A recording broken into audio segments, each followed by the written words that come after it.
Donc Céline, la semaine dernière, a proposé à l'artiste Fatima Mezmouz de faire une lecture d'extraits de textes de, mon Dieu, Etel Adnan, La vie est un tissage.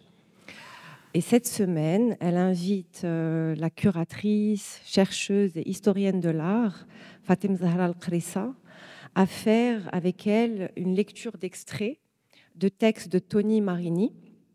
Donc Fatem Zahra, qui elle aussi propose une installation à l'étage autour d'une publication de l'École des Beaux-Arts de Casablanca qui s'appelle Maghreb Art.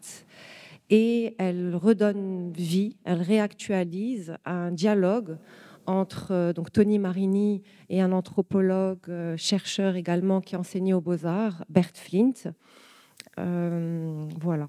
Donc je vais leur céder à toutes les deux le micro et je vous souhaite une belle écoute.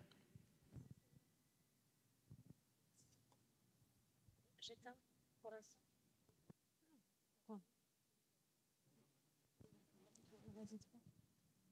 C'est moi qui parle.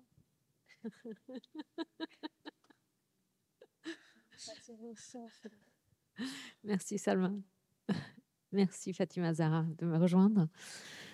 Le texte dont nous avons discuté, dont nous allons lire des extraits, c'est un des textes de Maghreb Art écrit par Toni Marini, surtout la première partie dans le 2e numéro, qui s'intitule Considération générale sur l'art populaire. Donc ça a été un texte qui était important pour moi dans la recherche et la préparation du projet. C'est un texte sur lequel Fatima Zahra a passé beaucoup de temps. Donc c'est en fait le début de notre conversation et cela forme vraiment la base de notre dialogue. Nous le lisons bien sûr de points de vue différents et de positions différentes. Fatima Zahra comme chercheuse, quant à moi, j'y ai vraiment cherché en tant qu'artiste, et surtout en tant qu'artiste qui essayait, n'est-ce pas, de se considérer comme une étudiante de l'école des Beaux-Arts de Casablanca des années 60-70, une façon de comprendre une méthodologie et une démarche qui n'était pas forcément la mienne, qui n'était pas forcément familière. Donc j'ai vraiment cherché des façons d'avancer, d'une certaine façon. Le texte n'est pas très long, mais nous allons lire des extraits et les utiliser pour la base de questions, de dialogues, de remarques que nous avons en commun ou l'une vers l'autre. Merci beaucoup Céline. J'aime beaucoup ta méthodologie, ton approche. Je te remercie pour l'invitation. Et je trouve ça très, très beau, quand même ce terme peut-être perçu comme déplacé dans ce contexte, mais je trouve ça très beau de réunir aussi des femmes, et je sais que tu le fais de manière absolument consciente et volontaire, autour d'un texte écrit par la seule femme qui a été en plus théoricienne du groupe de l'école de Casa. J'ai évidemment une approche qui est différente de la tienne, n'étant pas artiste, mais il y a dans ce Maghreb Art qui est paru en 3 numéros, tellement de ressorts méthodologiques qu'on y est tous amenés et interpellés et invités à y trouver finalement une méthodologie ou en tout cas des éléments qui puissent nous permettre de naviguer soit une pratique artistique comme celle de Céline et comme elle vous l'a expliqué, soit une pratique du faire de l'histoire de l'art où on se dit aujourd'hui à l'heure actuelle, si on regarde ces expériences depuis notre présent, qu'est-ce qui nous parvient ? Comment se chargent ces textes-là de signification ou d'outils méthodologiques et comment ils nous parviennent aujourd'hui nous permettant de développer effectivement une approche et peut-être de regarder cette expérience avec les outils qui lui sont dans son historicité. Donc c'est un petit peu comme ça que j'ai approché Maghreb Art jusqu'à aujourd'hui. Évidemment, chaque texte est particulier. Au sein de Maghreb Art, il y a Toni Marini, il y a Bert Flint aussi. Mais ce texte regorge de petites pépites et on s'est un petit peu autorisé de commencer la discussion tout à l'heure et puis ensuite arrêter de peur de déflorer un peu le sujet et le débat. Donc ça va être assez spontané. J'ai pris des notes. Peut-être que j'y me perdrai, peut-être que je m'en libérerai, je ne sais pas trop. Mais en tout cas, je te laisse peut-être commencer à lire le premier extrait, si tu veux bien. Je commence par le début.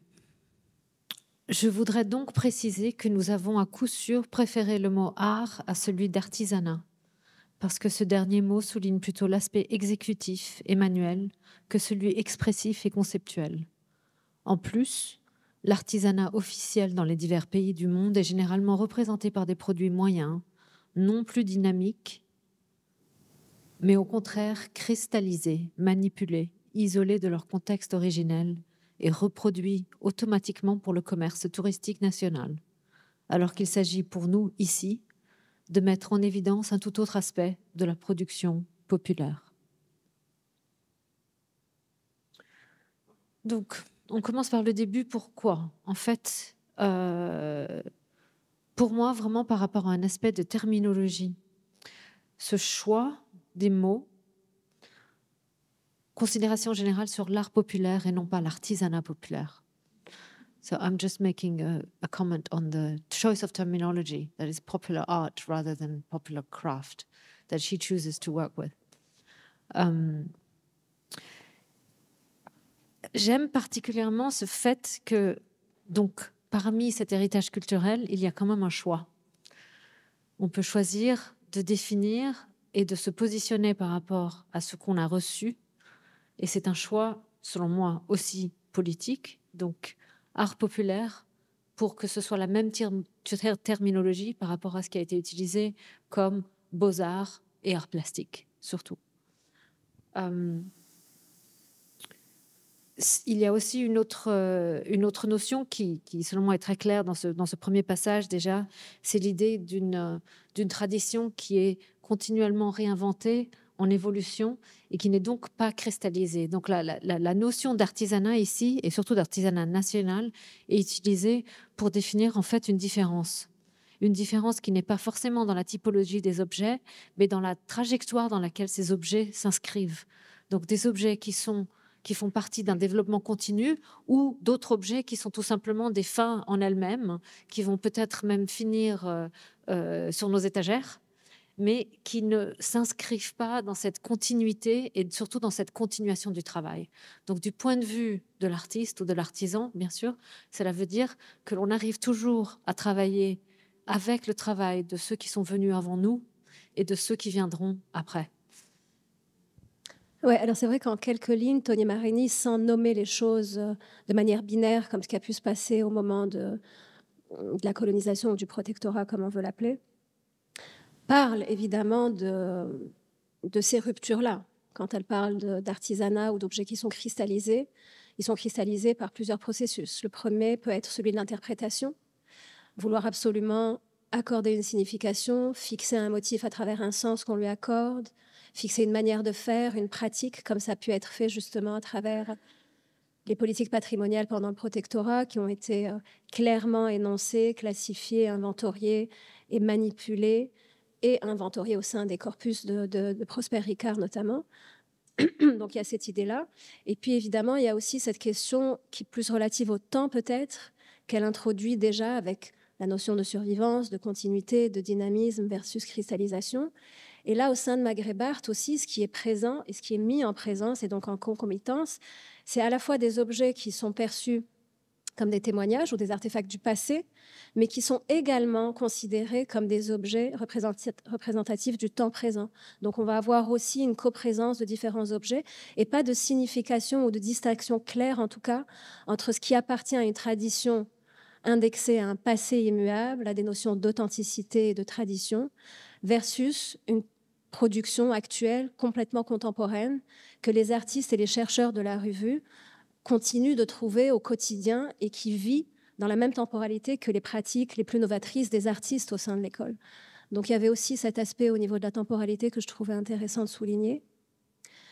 Et peut-être aussi un autre terme qui est quasiment contemporain de celui des arts populaires et traditionnels, urbains et citadins, comme ils développeront plus tard, celui de tradition plastique abstraite, qui apparaît plutôt dans Souffle, surtout à partir du numéro de 67. Souffle est créé en 66, donc exactement la même année que paraît le numéro 2 de Maghreb Art. Souffle, dans lequel interviennent aussi les artistes de l'École des Beaux-Arts de Casa. Ils sont quand même au comité de direction de la revue Souffle. Donc, des liens complètement organiques entre les deux revues. C'est intéressant aussi d'avoir cette généalogie entre ces deux revues culturelles. Et dans ce cas, tradition plastique abstraite va être aussi porteuse de valeurs qui viennent en rupture, effectivement, avec ce qui s'est fait auparavant. Donc, je ne sais pas si tu veux qu'on parle de ces valeurs-là ou si on lit un autre passage ou qu'on pourrait commencer à... En fait, on t'entend parler maintenant par rapport à cette idée de continuité, si ça correspond aussi à une idée d'une contemporanéité que l'art populaire continue d'avoir, en fait, qu'il ne peut être que contemporain. Et peut-être que c'est la même chose dont parlait Fatima Mezmouz la semaine dernière, quand elle parlait d'un art qui est en même temps néolithique et contemporain, parce que justement, il est toujours contemporain. En fait, il arrive toujours vers le Complètement. présent. Je pense que c'est un art qui prend de toutes les manières, à n'importe quel moment, l'histoire de l'art à rebrousse-poil. Il est dans cet anachronisme et dans cette synchronicité. C'est ce qui fait justement qu'il va toujours parler à des artistes dans les années 60, à une artiste comme toi aujourd'hui ou comme Fatima, à des chercheurs, parce qu'il y a une résistance à la classification à la fois temporelle et plastique et formelle. Et donc, je suis entièrement d'accord avec toi. Donc, en étant dans le temps, il est toujours un peu hors du temps. Ouais.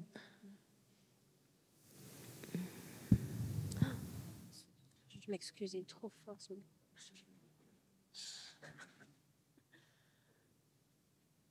On continue ? Oui, on continue. Peut-être les valeurs qui sont mises en avant par cette idée de tradition plastique abstraite, où on pourra en parler aussi un peu plus tard, c'est comme tu veux, on peut continuer. Non, mais ça, oui. Enfin, je ne sais pas si ça revient plus tard, mais... Ça va revenir plus tard. Ouais. Ça revient ? Oui, oui. Ok, bon.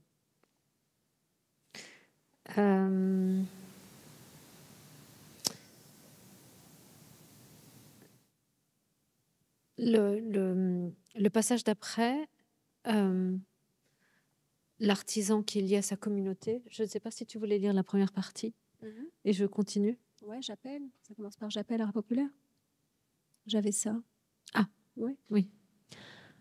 Alors, j'appelle art populaire cet ensemble de créations à la portée de la vie quotidienne collective, élaborées dans une continuité traditionnelle, qui exprime au moyen d'un ensemble de signes et de formes les préoccupations psychologiques, mythes et croyances, les goûts, le sentiment du beau propre à chaque groupe et les besoins pratiques de la communauté rurale ou citadine dans laquelle l'artisan vit et pour laquelle il travaille. Du point de vue pratique, c'est l'aspect utilitaire qui caractérise ce travail. L'artisan a cependant toujours essayé de surmonter les limites posées par la fonction de l'objet pour aboutir à une synthèse entre l'idée, la forme et l'usage. En même temps, il a envisagé et résolu le problème de la multiplication de la qualité, le beau en plusieurs exemplaires, c'est-à-dire reproduit ou créé, selon le cas, un prototype donné, complet, harmonieux, aimé par les clients en exemplaires multiples. Ces deux aspects, la solution fonctionnelle de l'idée d'un côté et de l'autre le partage collectif de la création individuelle, se rapprochent énormément d'un certain nombre de problèmes de l'art contemporain, tandis qu'en même temps, il s'oppose radicalement au principe classique du beau en tant que création de luxe, non utile, produite en exemplaires uniques.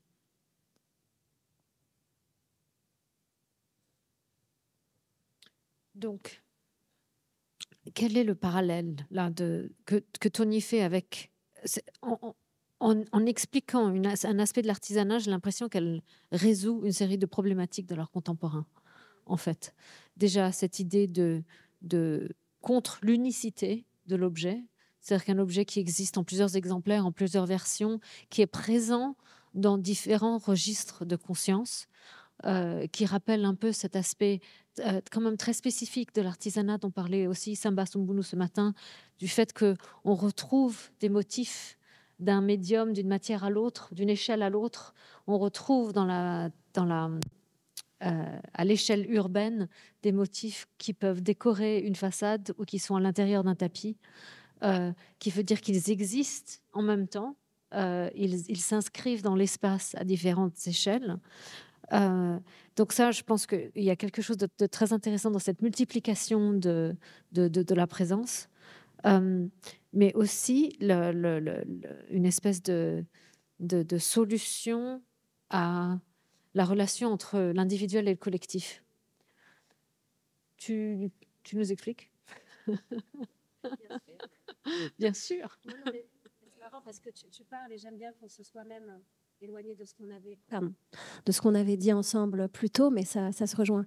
Sur cette idée de multiplicité finalement et de présence simultanée dans différents champs de conscience, mais aussi dans différents espaces. Ça me rappelle un autre texte de Tony Marini dans l'intégrale, c'est Le corps translittéré, où, suivant la pensée de Khatebe aussi et de cette migration des motifs, on arrive finalement à observer qu'il y a multiprésence et peut-être multi-incarnation à la fois des motifs, mais peut-être des mains et des corps qui fabriquent les objets. Donc je trouve ça déjà très intéressant de comprendre la démultiplication des objets et cette sérialité qui vient contredire toute logique de l'unicité de l'art en général, comment elle arrive aussi à toucher au collectif de par la coprésence de différents corps aussi, portés par des formes, par des objets, par différents supports. Donc c'était juste que ça venait un petit peu éclairer quelque chose que je n'avais pas pensé auparavant, à savoir la présence de différents corps et qu'un corps collectif se crée aussi à travers des objets créés par des individus. Pourquoi et comment? Peut-être parce que justement, ils puisent à une mémoire artistique collective et peut-être qu'il y a ce répertoire et cette mémoire artistique dont parle Tony Marini, peut-être sans la nommer en tant que telle, mais finalement, ce qu'elle nous dit, c'est que l'artisan étant ancré dans sa communauté, étant dépositaire et gardien du mémoire artistique, a une fonction sociale, certes, mais même démocratique, qu'il est toujours là à réorganiser le partage et le juste partage du sensible. Ce sensible change, évidemment, mais il est aussi garant de cette distribution et de cette cartographie. Et je trouve ça très intéressant de penser comment, par la suite, ces artistes de l'École des Beaux-Arts de Casa arrivent, et lorsqu'ils s'intéressent à cette question de l'intégration des arts dans la cité à travers la création graphique, à travers l'architecture ou l'intégration de l'œuvre à l'objet architectural, il y a évidemment cette volonté de redisséminer ces formes à travers le quotidien, d'aller à la rencontre du collectif et finalement de redonner aux arts leur dimension performative et leur dimension d'éducation du regard et de fédérer autour du commun. Et ce commun, c'est quoi? C'est un langage qui évolue à travers les objets et les formes et qui reconstitue toujours le corps collectif et le corps social. Donc c'est au-delà d'un discours purement esthétique, c'est vraiment comment elle arrive à travers des phrases assez simples finalement à parler de problématiques politiques sans pour autant se déclarer ni esthéticienne ni quelqu'un qui a une approche politique de l'art. Mais en tout cas en s'intéressant au corps social, à la mémoire artistique à travers la pratique sociale de l'artisan, c'est à ces questions-là qu'on touche. Oui, et ça explique aussi ce besoin de présenter les œuvres dans l'espace public, donc la présence dans l'espace de la ville, ou l'espace des villes plutôt, et d'un autre côté aussi ce dialogue constant entre l'artisanat, non seulement à travers les artisans, mais à travers les objets qui contiennent des connaissances et des corporéités du passé. Ce qui fait que, en fait, ce dialogue, il est seulement en partie à travers des artistes qui se parlent. C'est-à-dire qu'il saute aussi des objets qui le contiennent, qui le transportent vers le futur, qui est de nouveau mis en question. Un faire, passé. Ouais.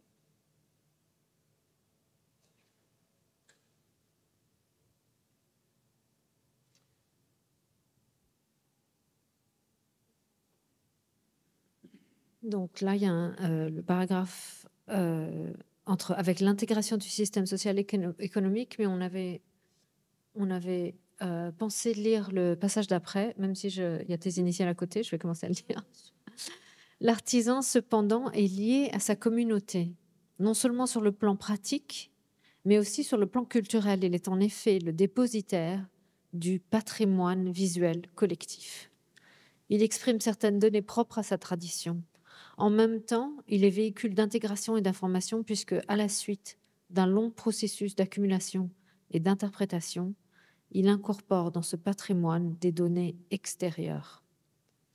En lisant ce passage, à chaque fois, je ne peux pas m'empêcher de me dire de combien c'est lourd, cet héritage, non, d'être dépositaire du patrimoine. Il y a quelque chose de pesant dans cette conscience du fait que sans en avoir le choix, on doit toujours porter ce passé. C'est quelque chose dont on a parlé un petit peu la semaine dernière d'ailleurs, cet héritage qui n'a pas de testament, qui n'a pas d'instruction, mais qu'on le veuille ou pas, il l'a. Et on doit trouver quelque chose, quoi en faire en fait. pour pouvoir le transformer, mais pouvoir aussi le porter ou le fermer, ou le refuser. Encore une fois, Fatima Mezmouz était très claire quand elle disait qu'il y a des choses qu'on doit pouvoir refuser. On n'est pas obligé de tout prendre, et ce qu'on prend, ce n'est pas forcément ce qu'on nous dit qu'il faut prendre. Elle parlait par exemple du patrimoine colonial et de l'identité coloniale comme quelque chose qui est le sien et qui fait aussi partie de ses mémoires, de sa grand-mère et de sa mère, etc. Et ça, c'est exactement une façon de mettre en question le patrimoine. C'est-à-dire que ce n'est pas simplement ce que l'on a, c'est aussi ce que l'on choisit de garder. Ouais, elle précisait même ce qu'on choisit de transmettre après. Elle a cette jolie expression elle dit choisir de ne pas transmettre des ruptures ou de la rupture. Et je trouve ça très intéressant parce que comment articuler ce choix-là? Bon, elle n'est pas là, on ne va pas parler à sa place, mais ça rejoint ce qu'on dit. Comment articuler un choix très conscient finalement de garder ou de faire le deuil d'une certaine part de cet héritage, et en même temps choisir de ne pas transmettre de la rupture. Bon, c'est une question qu'on pourra poser à Fatima Mezmouz à l'occasion, mais en tout cas, ça m'avait interpellée. Mais pour revenir sur ton interrogation, je me demande tout simplement si, à l'époque, justement, et dans le contexte de l'école des Beaux-Arts de Casa, est-ce que tous ces choix étaient véritablement conscients, et jusqu'à quel point, en héritier proclamé de ce patrimoine, les artistes ont consciemment ou non choisi de s'inscrire dans une certaine pratique ou de porter certaines formes dans leur création et d'en laisser d'autres.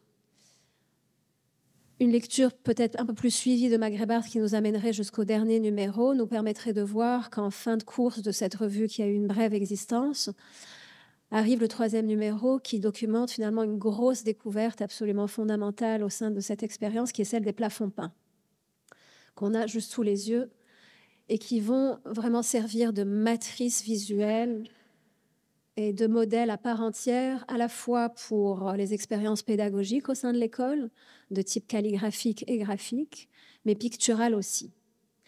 Il est important de rappeler, je pense, à ce stade, que les artistes du groupe de Casa se considéraient eux-mêmes comme les principaux étudiants et bénéficiaires de ces découvertes-là.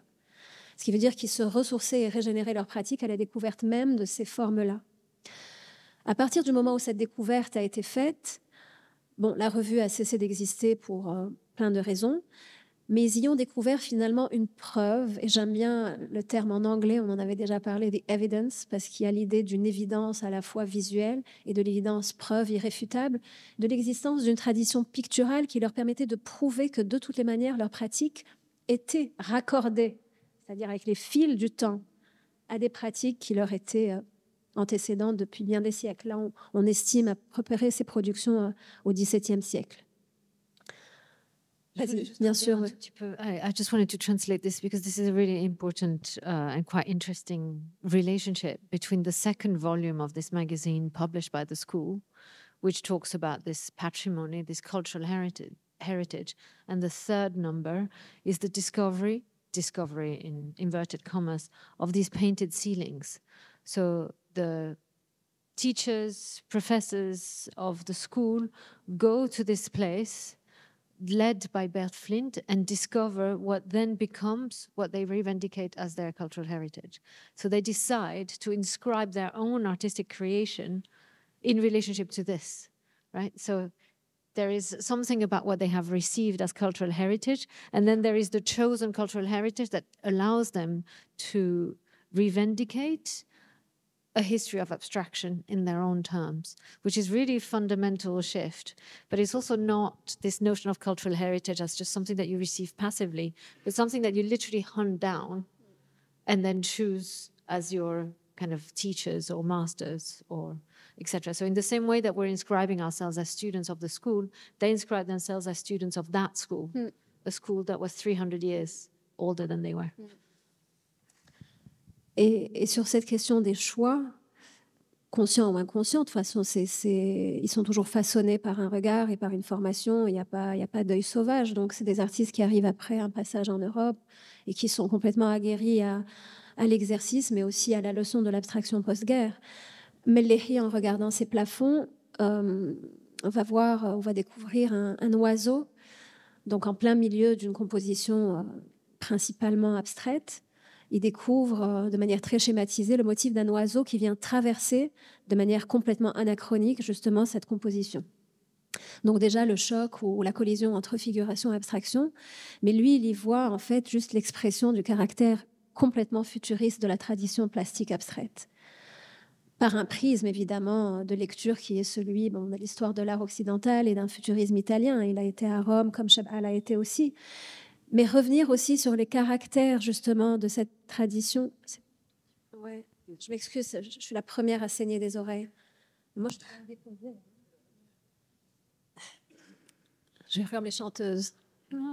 Bref, donc il choisit de voir déjà une des caractéristiques très importantes et intéressantes, ce caractère futuriste qui leur permet de court-circuiter aussi toute une notion de l'histoire de l'art comme flèche tirée vers le progrès, ce qui est très intéressant, d'une part, et qui vient s'ajouter à une autre valeur, mais bon, je te laisse peut-être réagir d'abord par rapport à ça, si tu veux, et puis peut-être qu'on pourrait aussi revenir après sur comment cette traduction ou cette notion de tradition plastique abstraite a nourri de nouvelles valeurs à cette époque-là.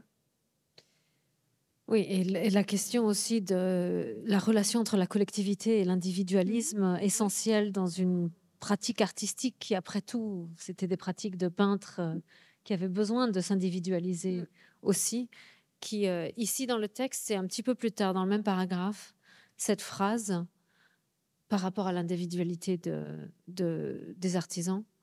Dans cette homogénéité, cependant, il existe une liberté d'interprétation et de transformation personnelle. Certains artisans exécutent et répètent, d'autres inventent et renouvellent. Donc, est-ce que ce renouvellement est aussi par rapport à ces lectures possibles, dans le sens où même l'objet du plafond qui reste le même, mais Léhi voit quelque chose que quelqu'un d'autre n'y voit pas, peu importe si c'est vraiment là ou pas, est-ce que ça devient l'interprétation qui ensuite le nourrit pour un nouveau corps de travail ou un corps de travail qui continue ce qu'il faisait. Oui, c'est vraiment de ces données extérieures dont parlait Tony Marini au début du texte dont il est question, c'est vrai. Et s'il se met dans la peau de cet artiste artisan, comme ils ont voulu le faire et comme ils l'ont revendiqué, c'était aussi, je pense, ouvrir leur langage justement à d'autres formes et d'autres objets d'énonciation. On en parlait tout à l'heure. Ces objets, qu'est-ce qu'ils contiennent, qu'est-ce qu'ils disent, comment on les considère en fait, nous aujourd'hui, et comment eux ont pu les considérer. Qu'est-ce qu'ils comportent? Tu parles souvent, ou tu poses souvent la question de qu'est-ce qu'ils contiennent, et je trouve ça très, très parlant en fait. Oui, parce que par rapport à cet héritage plastique, on parle d'un héritage formel plastique. Non, il y a une autre terminologie. Tradition plastique abstraite. Tradition plastique abstraite. Ça, c'est la terminologie de Chabat. Du groupe et reprise par Chabat, ouais. Souffle numéro 7-8. Donc, tradition plastique abstraite, en regardant ces images, c'est quelque chose de très spécifique, n'est-ce pas? Surtout en pensant que c'est un moment de révélation. La révélation de « Ah, c'est de là que ça vient ». Non, c'est de là que je viens, d'une certaine façon, non, que ma voix vient. Qu'est-ce que les objets contiennent comme signification et comment est-ce que leur présence déclenche cette révélation? Je pense que c'est intéressant qu'on revient toujours à cette dimension de signification. Where's the meaning? Non, like, what is the meaning? Tout le monde essaie d'interpréter en couches, en strates, des significations, souvent en essayant de les lire d'une façon intellectuelle, parce que c'est notre héritage historique, alors que Alia Mahan insiste sur le fait que the meaning is in the beauty. Non, si c'est beau, si on sent que c'est beau, là aussi, c'est une façon d'être précis sur une certaine transmission. C'est-à-dire qu'il n'y a pas toujours une signification spécifique, verbale, qui peut être traduite intellectuellement, que la présence d'un objet, même sa qualité haptique, qu'on voit très bien avec les tapis d'ailleurs, c'est-à-dire qu'il suscite en nous une certaine reconnaissance, un sentiment. Donc plus que d'exposer quelque chose, en fait, il nous expose. Non, nous sommes exposés à une expérience esthétique, précise, mais qui fait que ces objets continuent. Pourtant, moi, je suis vraiment pas quelqu'un qui est pour l'autonomie de l'art, hein, mais c'est bien de ça dont il s'agit, n'est-ce pas? C'est la capacité des objets, malgré ce qui se passe autour, malgré les multiples interprétations, de transmettre quelque chose. Quelque chose qui résiste, qui survit, qui perdure. Exactement. On avait parlé justement de leur capacité d'énonciation ou de performance, ou comment ils performent et viennent à nous jusqu'à nous toucher. Et je vais peut-être lire juste une citation de Mohamed Melehi que vous pouvez retrouver dans son documentaire que Shalom Grosvit lui a consacré en 84 à l'occasion de son exposition au Bronx. Melehi dit « An important thing about this sort of writing in the absence of reading » 3 petits points. These sealings are pieces of literature. You can say, from the diversity of the patterns and forms, and sometimes they speak to you.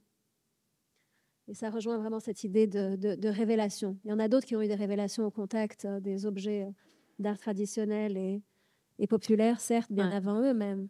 Mais c'est intéressant de le resituer dans ce contexte, évidemment en lien avec ce que souligne Tony Marini en termes de...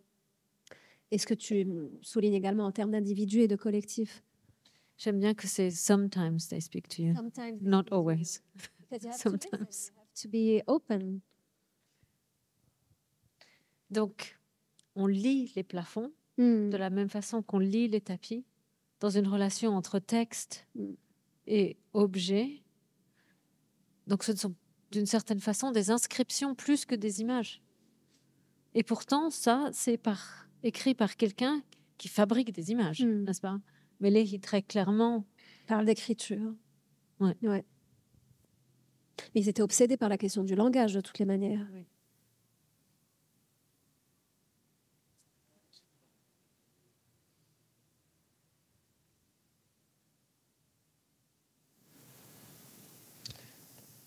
Alors, un peu plus tard dans le texte, quand Tony Marini regarde ou expose ou ouvre une idée de la pensée symbolique, donc signification à travers ce qui est contenu plutôt que ce qui est totalement exprimé de façon très claire, donc une idée d'intuition aussi par rapport à un monde sacré ou une cosmologie. Elle écrit comme ça. Les exemples les plus universels sont les cercles solaires, les astres, les animaux mythiques et les montagnes, les fleurs, l'eau, emblème d'anciens cultes agraires et symbole du renouvellement universel. Iliade. En somme, tous ces éléments naturels et géométriques qui se rattachent à une vision sacralisée du monde, mélangés aux nouvelles images issues de la condition historique. Ces éléments ne sont restés pas moins importants. Ils sont maintenus ou ils ont maintenu? Ok. Ils ont ou sont maintenus leurs patterns définis tout en se prêtant à des interprétations nouvelles. Les motivations profondes sont cependant restées les mêmes. Le désir d'établir des liens avec le monde, visible et invisible, et le besoin de canaliser et d'extérioriser les espoirs, les peurs et les rêves collectifs. C'est très beau, ça. J'aime la façon précise que Tony a de définir ce que peut être la motivation d'une activité créative, d'un travail, qui est un travail de façonnement, de création de la forme, qui n'est pas, on en parlait tout à l'heure, qui n'est pas dans le soi. C'est pas une question d'exprimer ce qui est au plus profond de soi, mais c'est un travail de se relier avec le monde. Donc c'est toujours du soi vers l'extérieur. Et ça, je trouve que c'est vraiment fondamental de se rappeler de ça aujourd'hui, parce que c'est exactement le contraire d'une pensée qui, selon moi, est quand même très américaine, ou en tout cas très anglo-saxonne. C'est le fait que l'expression, c'est toujours la recherche du soi pour une espèce de vérité intérieure. Alors que la vérité ici, elle sort du fait d'arriver à lire et à se relier dans le monde, de pouvoir se placer par rapport à autre chose, à un extérieur. Donc, on en a parlé. Le fait que cela vient d'un désir, mais ce désir, c'est aussi une façon de pouvoir continuer. Parce que, bien sûr, c'est en se reliant avec le monde, ou les mondes possibles, les espoirs, les peurs et les rêves collectifs, que l'on continue à pouvoir trouver du sens aux actions, du sens aux choses, du sens aux objets. Il y a quelque chose d'extrêmement, je dirais pas que c'est optimiste d'une façon critique, mais c'est plus, ça c'est vraiment une façon de pouvoir continuer, en fait, de pouvoir continuer à travailler. Et c'est là où tu y vois justement les ressorts pour ta propre pratique, quand tu dis rechercher une méthodologie, parce que c'est un passage qui a résonné de manière très particulière chez toi, et j'ai trouvé très beau la manière dont tu l'as exprimé. Moi, ma réaction a été de poser une question et de dire, bon, alors, à partir de quel espace, finalement, qu'on porte en nous, s'exprime cette part de nous-mêmes qui aussi active le collectif. Comment, évidemment, il y a une mémoire qui est stratifiée, donc il y a quelque chose qu'on porte de manière peut-être même inconsciente. Mais à quel moment on cesse d'exprimer uniquement un soi individualiste profond et on exprime quelque chose qui est également en reliance, et on avait parlé de ce terme aussi, qui est en reliance avec un collectif, avec une dimension qui est peut-être même, qui va au-delà même de l'humain et qui cherche à relier à l'univers, même à travers ses cosmogonies, ses signes. C'est une question, hein, je n'ai pas de réponse, et tu en as peut-être une, mais non, moi, mais en fait, c'est uniquement une question que j'ai. Ça me rappelle la pratique du yoga. Non, mais c'est la différence fondamentale si on a un enseignant de yoga qui est ou indien ou européen ou un enseignant de yoga américain, c'est que il y a cette idée très très américaine du yoga comme une façon de trouver la paix dans soi-même, n'est-ce pas, de se sentir mieux. Et c'est pour ça que ça devient une pratique tellement vide, parce que bien sûr que le yoga, c'est une pratique spirituelle qui vient d'une façon, c'est une école de l'action pour pouvoir se relier au monde. Ça vient de là, en fait. C'est tout simplement une des 10, il me semble, ou 11 branches de l'action collective. Donc, tout simplement une action à travers le corps pour ceux qui veulent ou peuvent faire cela. Donc, bon, et on a vraiment l'histoire du XXe siècle hein, par rapport à cette conscience du fait que ce qui importe, c'est ce qu'il y a à l'intérieur de soi ou une façon de pouvoir se placer dans le monde. Mais c'est une des choses qui me font penser à ça en fait. Alors que, bien sûr,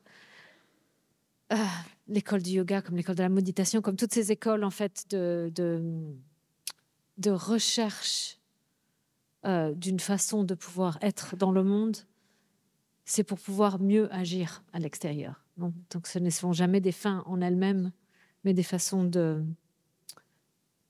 travailler. Ouais.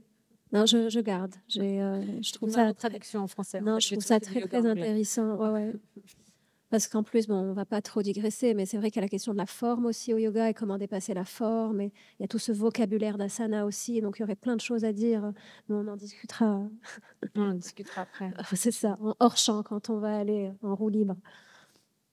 Mais il y a quelque chose sur les motivations profondes qui sont restées les mêmes. Donc, une espèce de transcendance à travers le temps. C'est ça qui ne change pas, en fait. La forme change. Mais d'être toujours en lien, justement, avec quelque chose qui nous dépasse. Je pense, en tout cas, c'est comme ça que je l'entends. De créer toujours et de chercher toujours les nouveaux chemins qui nous mettent en lien et en écho avec un collectif ou avec une extériorité ou avec... Quels sont ces chemins-là, en fait? C'est comme ça que je l'entends. Et Toni, d'après ce que je comprends, c'est là où elle fait la différence entre l'art décoratif et l'art populaire, n'est-ce pas? Où il devient décoratif, selon elle, seulement quand il est vidé de ce sens et de cette capacité de lien avec l'extérieur.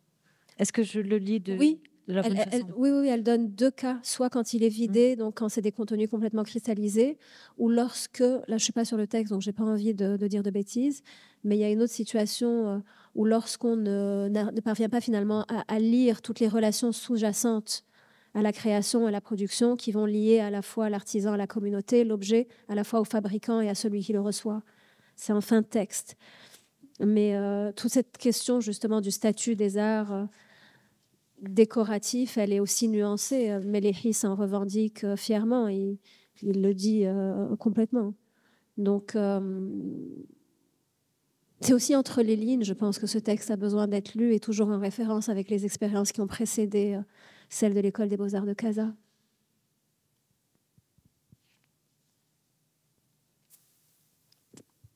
Est-ce qu'il y a des questions? Do you have questions or comments?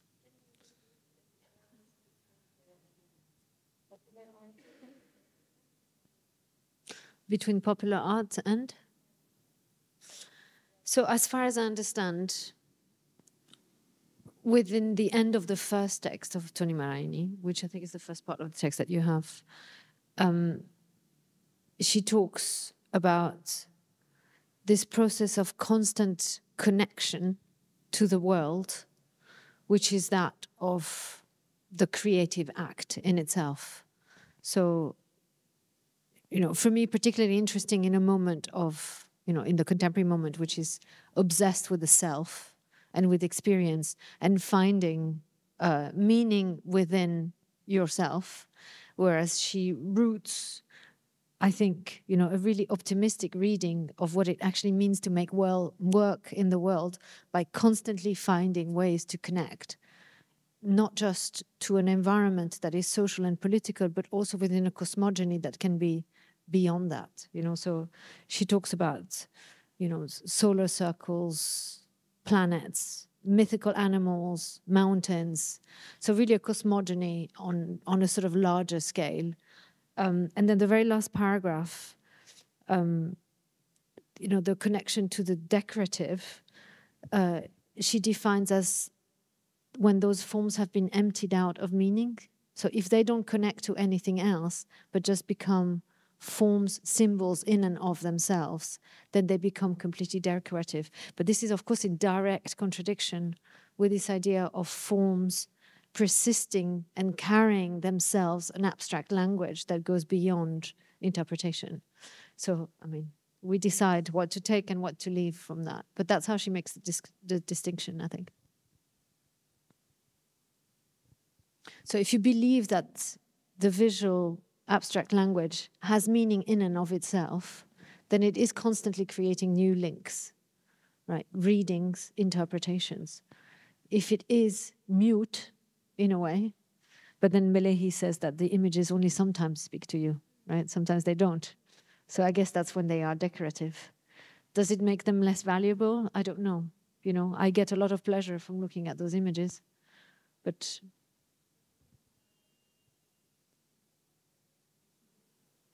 yeah, I think it's the person who feels addressed who decides. Sometimes it speaks to you. You can allow it to speak to you. I mean, we have learned this week looking at carpets that you can be taught a language within which they do speak to you. You know, the experience of looking at a carpet after 3 days of studying them is very, very different, right? You really see and read something very different. If you consider yourself as a carpet, then they'll speak to you. If you speak carpet, or if you think like a carpet, and therefore there's a reference, Laura Marx, very interesting text about this embodied response to the objects such as carpets, with the algorithmic language and how it speaks to you at the same time and in the same way as we can speak to those objects.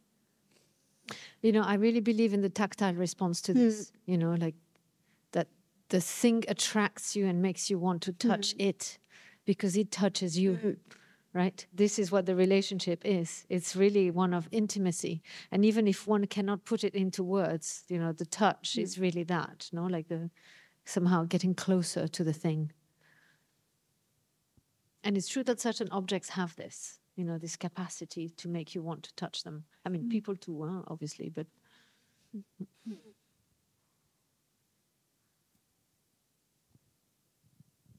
Question?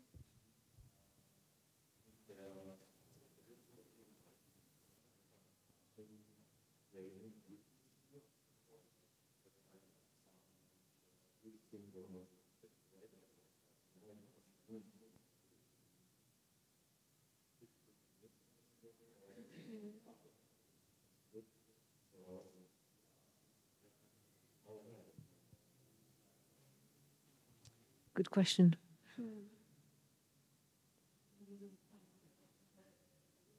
Ouais. Do you have a response? J'allais le faire en fait. Let's share a mic with the public. Oh, do you want me to repeat your question? If you want. Or maybe I can translate it. C'est une question par rapport à la responsabilité de l'artisan dans l'utilisation des langages abstraits. Okay, so now I'm going to repeat it in English. Maybe if I repeat it enough times, I will find the answer. So the question, if I understand it correctly, was about the responsibility within the use of a symbolic, abstract, visual language. So whether the craftsperson or the artist doesn't also have a responsibility towards the language they use to be aware of the meaning that things contain and not distort it or misuse it. Does that translate your question correctly? Especially in a decorative sense. Donc surtout dans un aspect décoratif. I don't have an answer. J'ai envie d'élargir la responsabilité de l'artiste au contexte dans lequel il crée, et donc forcément à l'histoire de ces transformations par rapport au métier, au mode de fabrication, aux attentes, aux injonctions qui lui sont imposées, qui viennent soit de la mise en tourisme de ces objets-là, ou d'une commercialisation outrancière, ou de l'érosion justement de l'organisation sociale des corporations. Là, on aurait aimé avoir avec nous Eric Vanov, forcément. Mais je pense qu'il faut revenir tout simplement, enfin tout simplement, il n'y a rien de simple là-dedans, mais c'est lourd, je crois, que d'attribuer la responsabilité à l'artisan uniquement, et qu'il faudrait plutôt observer ce champ et l'écosystème dans lequel il s'inscrit, et quel type de transformation, de pression il a subi, jusqu'à en arriver lui-même, de manière inconsciente, à reproduire du décoratif vide de sens, en fait. Est-ce qu'il n'est pas lui-même déraciné et complètement dans un déni de sa pratique, de la mémoire artistique qu'il porte ou qu'il est censé être dépositaire? Je ne sais pas, ça touche à beaucoup, beaucoup de questions, mais spontanément, j'ai envie de dire que ce n'est pas sa seule responsabilité.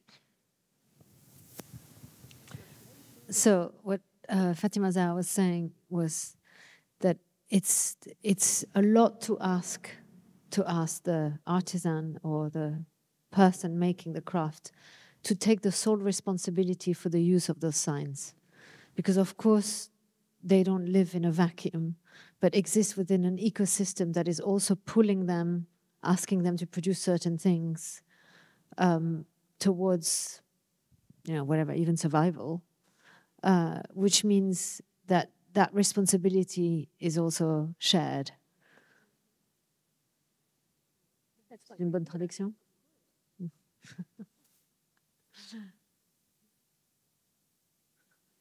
But is your question also towards someone else coming in like us and using a language that is not our own?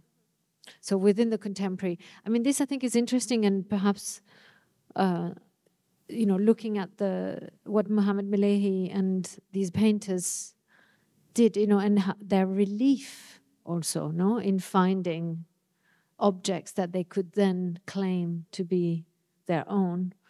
Maybe that is a kind of an answer, like that the inscription within a particular inheritance is a choice.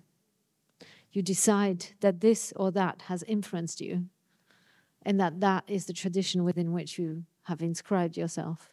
I think, this is maybe something that you don't know, but that's useful, is that one of the criticism, bless you, that Mohamed Melehi received, I think, before this adventure with the ceilings, was that his art was too American, right? So too American for Morocco, or, this I don't know, but too American. And it's by finding and inscribing himself both in some of the carpets from the house region that we saw in the book and those ceilings that he revindicates abstraction as not from 20th century US, but from ancient Moroccan craft. This is a choice, right? I mean, in his case, it's obviously a very political choice. But I think this is a choice that we also make every day. You decide to work with this or that technique and that reference. It's not just an aesthetic choice. It's also this choice of heritage and filiation. It's like there are choices of alliances. You will work with this.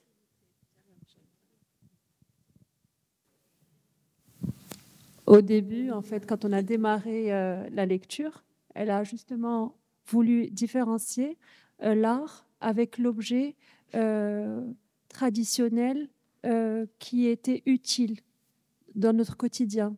Et c'est là où elle parlait de classification. Comment aujourd'hui on pourrait percevoir un objet qui serait unique et qu'on pourrait placer dans un espace artistique unique et classifié différemment qu'un objet plus dans la production massive qui pourrait être utile dans le contexte ludique et essentiel quotidien.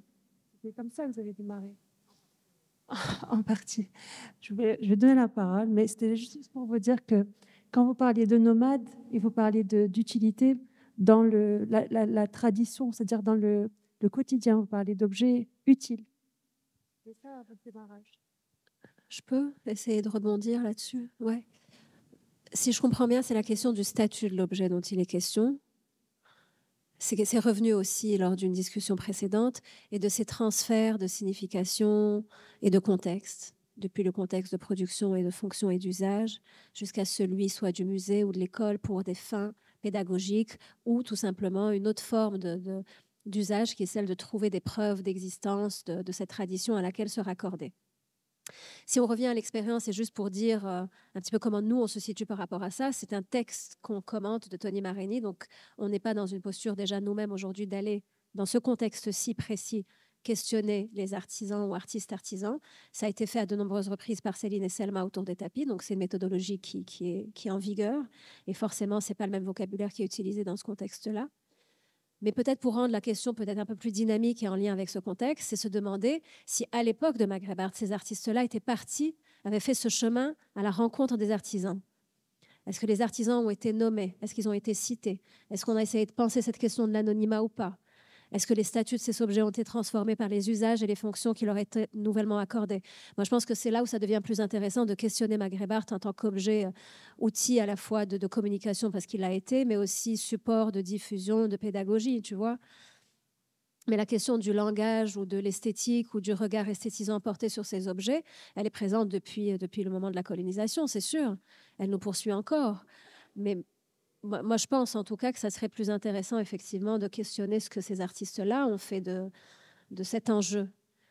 Et peut-être qu'effectivement, à un moment donné, à partir du moment où ces preuves ont été réunies et de la dissolution de Maghreb Art, c'est vrai qu'on a constaté, et aujourd'hui on peut le dire, que de toutes les manières, il y a une forme de hiérarchie qui a été quand même perpétuée entre le grand art et l'art artisanat ou art décoratif, et qu'il y a une incompréhension effectivement ou une mésentente à un moment donné entre les tenants de la toile et le tenant de l'objet. Je ne sais pas, ça ne répond pas tout à fait à la question, mais j'essayais peut-être un petit peu de la déplacer plus sur le territoire de discussion qu'est Maghreb Art et qu'on a essayé d'introduire. La raison pour laquelle ça vaut la peine de faire ce qu'on est en train de faire, non, de passer 4 ans à travailler sur l'héritage de l'école de Casablanca, de passer une soirée à lire un texte de 4 pages de Tony Marini, c'est justement cette possibilité que cette proposition qui a 50 ans, plus 60 ans, ait une valeur aujourd'hui qui nous aide à travailler, à questionner, à déhiérarchiser, à grandir d'une certaine façon. Pour moi, personnellement, une des propositions les plus radicales et les plus importantes, c'est justement une espèce de décider une espèce d'horizontalité entre la valeur de l'art et la valeur de l'artisanat. C'est-à-dire que dans un contexte comme celui-ci, donc moi j'ai grandi en Italie, hein, c'est pas mon contexte, mais dans un contexte comme celui-ci, de regarder une histoire de l'art comme une histoire de l'art exclusivement européenne ou américaine, ça n'a aucun sens. Et ça, je suis capable aujourd'hui de voir de combien cette leçon est importante. C'est-à-dire que j'en apprends beaucoup. Bien sûr, même en Italie, à Florence, où j'ai grandi, en 1300, il n'y avait pas de distinction entre art et artisan. C'est-à-dire quand on en parlait tout à l'heure, quand Leonardo décide de faire de l'architecture, il ne fait pas de l'art mineur. Il fait autre chose qu'il fait à côté de sa pratique de peintre, n'est-ce pas? Même dans les portraits, encore une fois on en parlait, bon, ça c'est quelque chose sur lequel j'ai travaillé cette année, mais les portraits de Bellini, où il y a des portraits de de saints ou de personnalités de la vie vénitienne et des tissus, la raison pour laquelle il peint les tissus, c'est parce que les tissus sont plus importants que la peinture à cette époque. C'est-à-dire que la valeur qu'on lui donne aujourd'hui n'a rien à voir avec la valeur dans le contexte socio-économique du peintre qui peint en 1350. N'est-ce pas? On est d'accord. L'histoire de l'art, c'est une histoire qui est fabriquée par des historiens de l'art au fur et à mesure. Donc, de toute façon, on est toujours dans une réinterprétation du passé. Donc, la valeur qu'a aujourd'hui un Bellini n'a rien à voir avec la valeur d'un tapis. Mais le fait est que, vu que cette histoire peut être réécrite, qu'elle est mise en question dans les années 60 de Maghreb Art, ça veut dire qu'elle peut continuer à être réécrite. Ça veut dire que ces valeurs ne sont pas fixes dans le temps, mais elles dépendent de notre interprétation dans le présent. Et ça, pour moi, c'est une énorme leçon d'espoir et de démocratisation. Parce que ça veut dire que justement, notre héritage n'est pas seulement fixé dans le temps, mais qu'on peut le réinterpréter, on peut le réapproprier pour un futur meilleur, plus acceptable, choisi. Ouais, moi, j'ai juste une question pour Carlos, parce qu'il ne s'est pas présenté, mais il revient d'une très belle expédition, et pas que, de Mauritanie. Je ne sais pas si tu venais dire 2 mots. Et comment, dans l'échange que tu as pu instaurer ou initier entre artistes et artisans, quels sont les pièges que tu essayes d'éviter, les pièges de langage, peut-être des questions de méthode aussi que tu mets en place. Je sais que le terme méthode ou méthodologie t'horripile, et je te lance là-dessus pour essayer d'avoir un retour finalement sur peut-être la manière dont tu aimerais entendre une discussion autour de ces objets aujourd'hui, instruite de ton expérience à toi depuis Tirmar Tawaddan.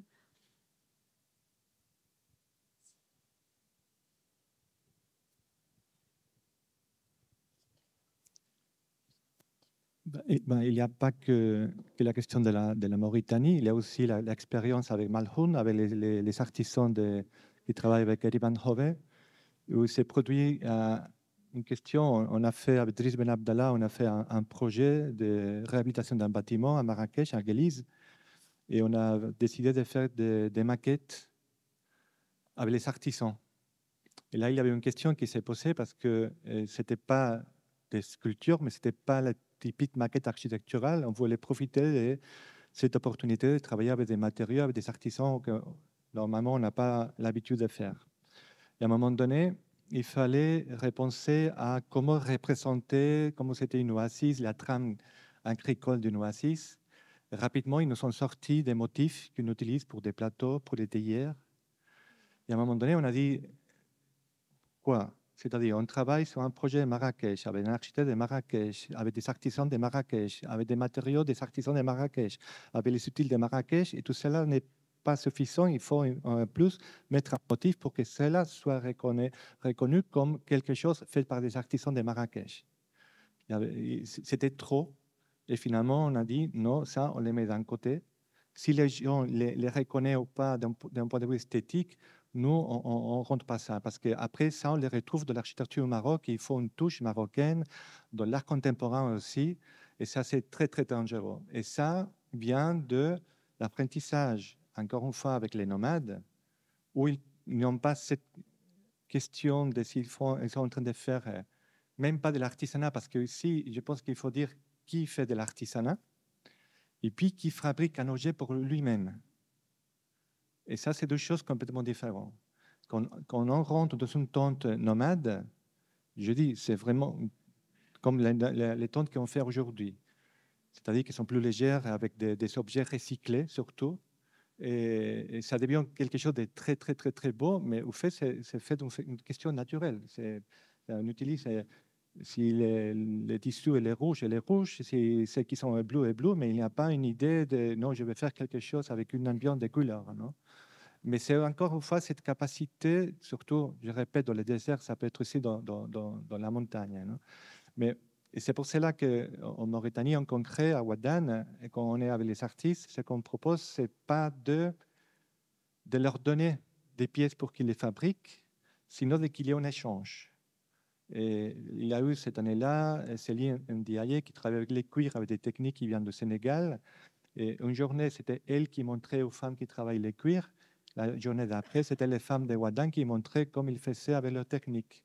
Et après, chacun décidait s'il introduisait ces techniques, ces motifs là ou pas. Et c'est là qu'il devient un échange. C'est très compliqué parce qu'il faut que les gens de là-bas soient capables de pouvoir accepter ça et que l'artiste soit aussi capable d'accepter que, comme tu disais avant, il n'y a pas de différence entre artiste ou artisan, sinon que c'est d'égal à égal. Et parfois, je connais pas mal des artistes au Maroc qui essaient de travailler avec les artisans, c'est pas évident, ni d'un côté ni de l'autre côté. Mais c'est là, pour que cela puisse marcher, c'est là qu'on dit il faut du temps. Et il faut laisser d'un côté cette aura de je suis un artiste et y rentrer plus sur la vie de ces personnes-là, sur leur culture, sur leur histoire. Et ça devient compliqué, mais parfois c'est possible. Merci. Merci. On va finir.